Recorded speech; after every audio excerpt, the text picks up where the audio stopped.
What's good, you guys? Back with another YouTube video, and this week we're going to be talking about the 3 biggest lessons that I've learned from renting cars on Turo. Before we get into it though, I want to talk about the little brief hiatus that I had before. I had a lot of personal stuff come up, the hurricane hit New Orleans and things like that, so that's why I wasn't able to get a video out in the last couple of weeks. I'll talk more about that on my Instagram if you want to know more. But I'm going to be now dropping a video out once every week, every Monday. So stay tuned on Mondays. New YouTube videos will be coming out. So super excited about that. And one last thing before we jump in, make sure if you haven't yet, like this video, share this video, and subscribe to the channel. Also go over to my Instagram and my Twitter at Finesse God Fu, the same handle. Go follow me over there. Appreciate y'all. So let's just dive straight in. All right, so a little bit of background before we go into the 3 lessons. I've actually been renting cars on Turo for a little bit under 8 months, like a couple days under 8 months, I think. I started in the last week of January. I've done 25 trips on the Turo platform, and I've done some trips off the platform as well. I got 5 stars on all of those trips, so here's the receipts for that. I'm planning to expand my fleet in the next month or so, but I've actually only done rentals with this Tesla that I'm sitting in right here. So yeah, that's the background so y'all can understand and y'all can see that I have a little bit of credibility on what I'm talking about, right?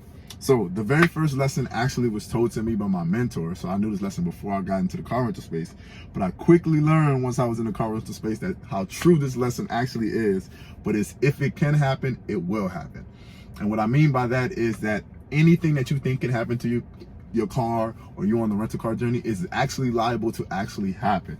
And I learned that just from doing rentals, man. I've had my car damaged by renters. I've had my car damaged by people who aren't renters. I've had strenuous renters who gave me a lot of stress. I've had the car returned dirty. I've had actual malfunctions and problems with the vehicle itself, in which I had to take it off the platform. I've dealt with me having sicknesses while I'm trying to rent out the car, all types of stuff. So if it can happen, it will happen. And that's something to really internalize if you're considering going into the Turo space or going into the car sharing space, because it's a lot of things that you're gonna have to deal with and be okay with, right? I know one of the biggest questions that people ask me all the time is, how are you okay with people driving your car and stuff like this, and like being in your car and getting it dirty and maybe damage it? Because I'm gonna keep it a beam with y'all. I love my car. I love you, Tanya, but I really don't care. It's a car at the end of the day, and I'm treated like an asset, and I'm much more interested in the cash flow that it provides. And I'm not concerned if they mess up the car. I'm not concerned if they dirty the car, because I know that it's insured and it's covered. But understand and internalize that if it can happen, it will happen, and you need to just prepare yourself for that if you end up going into this space at all, for sure. The next lesson I've learned from this, which is a really important lesson that kind of goes hand in hand with the last lesson, is that systems stop stress. And what I mean by that is, one huge part about having a car rental business, or any business, I guess, is managing the stress that comes with it. Because what's the point of having a business, especially if it's something that you're doing on the side like me? Like I got my 9 to 5 and this business, if it's gonna just keep adding more stress to your life. That's not the goal. That's not why I started this business. I really started this business to cut out the liabilities of my life and have the car pay for itself and have a nice car like a Tesla, and I'll be able for it to pay for itself and not come out of my pocket and bring me some more cash flow. But nowhere on that list do you see me say added stress. So that's what the systems are for, right? It allows you to manage that stress. It allows you to manage everything that can happen in your business so that you are prepared. So, for example, what happens if the renter comes late? What happens if the car is damaged? What happens if someone steals the car while your renter has the car? What happens if they break the key?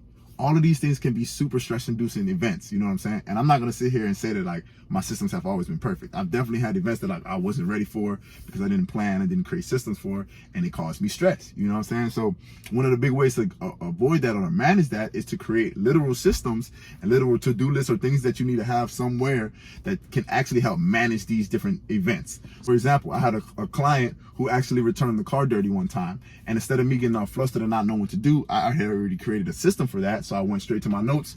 There was 3 things I had to do. I had to call Turo, I had to take pictures, I had to da-da-da-da, you know what I'm saying? And I was able to not even stress about the fact that the car was dirty because I knew that it was covered and I would be covered for that.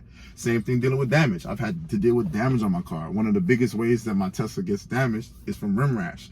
But after the first rim rash, I no longer had stress because I know exactly what to do. I had a system in place. I use a software where I hold all these things. And in that software, it had everything I needed to do. So I don't really have to think about, what happens. I don't have to stress myself out with that. I already just know there's a process for that. It's a process that I already created, and I just got to follow the steps. So creating the systems allows you to act instead of having to think all the time. And that allows you to not have to stress because you don't have to think about it. You can just do. You know what I'm saying? So it's always better to be prepared, and the best way to be prepared is to systemize and create a system for everything in the car rental space. And a tight system can make or break you. So like we said, the first lesson is if it can happen, it will happen. The second lesson definitely will be system stop stress. So we want to create systems for the things that can happen, because if it can happen, it will happen, right? And the last lesson that I learned, and it's also equally as important as the first two, is that customer experience is key.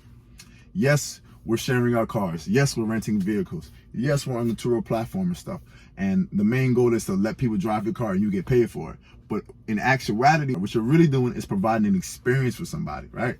A lot of the times, a lot of renters come from out of town, whether they're in town or out of town, they're using the car for an experience, whatever they have to do. So one of my big things is I try to make the customer experience my number one priority, above the money, above the figures and how my car is doing and what my car is like. The number one priority for me is providing them with that A1 experience, and that's what allowed me to get 25 5-star reviews. And I'm gonna just flex that one more time for y'all because I'm proud of that. But that's one of the main key reasons why I was able to accomplish that, is because I hyper focus on providing a good customer experience for my clients rather than just worrying about the money and stuff, right? So this truly is, I feel like, the magic key to having success, is because, for one, it does things like help secure more repeat rentals. And repeat rentals is like golden. You want a renter who, like, imagine a 5-star renter who always returns your car in quality condition. If anything goes wrong, they're going to pay and it's not a problem. You want that renter to keep renting it, you know what I'm saying? Because it provides you with that cash flow, and you know your car's in good hands. And you can secure these repeat renters by focusing on that customer experience and going out of your way to provide a good customer experience. It also helps you to secure 5-star ratings. Last flex. Okay, I'm gonna stop, y'all. I'm gonna stop. It helps you to secure 5-star ratings, which in turn help you to secure more rentals. It helps you get all-star hosts on the Turo platform. Even if you're not doing off Turo, it helps you with word of mouth. If you have a really good experience with someone, someone's gonna tell other people, and it's gonna help you get more and more rentals and help keep your car booked. So customer experience is super, super key. If you want to try to build out a rental car fleet, you want to rent out cars, the experience is just important. And that's why I named my company Drive-Fi, which is Drive for Your Entertainment, because I'm really honed in on that entertainment. I want people to enjoy the car and stuff like that. So I'm gonna tell y'all a quick story, and then we can wrap this video up, about putting customer experience first, right? So there was this lady who actually broke my Tesla key card, but she was in a neighboring city to mine, so it wasn't just convenient for her to swing back on me and get the other key card, because I have backups, of course. But instead of me telling her, like, nah, you need to come take the trip and switch the key, so, you know, whatever, and fix what you got to fix, I asked her, I said, what's the easiest thing for you to do in the situation? And she was like, honestly, it will be easy for me just to keep the car for the next few days. And if you don't mind, every time I need to use the car, I can remote unlock it, I can remote start it. Because I can give her some capabilities with the Tesla app, but I couldn't give her all the capabilities she needed. So for the next 2-3 days, she would call me and text me. And if I told her, if I didn't reply to text, just call me. And whatever I was doing, I had to start the car. There was even one point I was in the shower. She's like, hey, I need the car started. So I'm leaning out the shower, starting the car, right? And I'm not going to lie, it was a little bit of annoying. But at the end of the day, I was focused on trying to get my customer to have a great experience. And I ended up getting a 5-star review from her. It was a great rental stuff. Even though she broke the key, she ended up paying for the key. All the stuff was beautiful and it was smooth. But it was because I focused on that customer experience and didn't start getting into my feelings or anything. Start worrying about, oh, my key is broken. Oh, you know, I'm worrying about money. I don't have the time to be doing this. I said, nah, let me help and provide them with the best experience that I can, so that they can have a good time. Because at the end of the day, that's really why I'm renting this car. You know what I'm saying? I'm trying to provide an experience. That's why business is to serve people. So I'm helping to serve people, helping to provide them with a dope experience. And I feel like that's just a key lesson that I've learned that has 100% helped me secure so many rentals and secure so many 5-star rentals and secure as many different clientele that I've been able to secure so far. So those are the 3 big lessons that I've learned from renting out my car for 8 months on Turo and a little bit off Turo. I've definitely learned a lot of lessons, but those 3 are probably the most impactful on my success and the success that I've gained through this industry. I'm gonna definitely have a lot more lessons to learn as I expand my feet and I take myself to the next level and I enter into my first year renting. So stay tuned for that. Once again, if you made it this far, I really appreciate you. I got more gems on the way, more YouTube videos next Monday. Stay tuned. And until next time, make sure you like this video, share this video with your friends and family, and subscribe to the YouTube channel. Ajay, wow.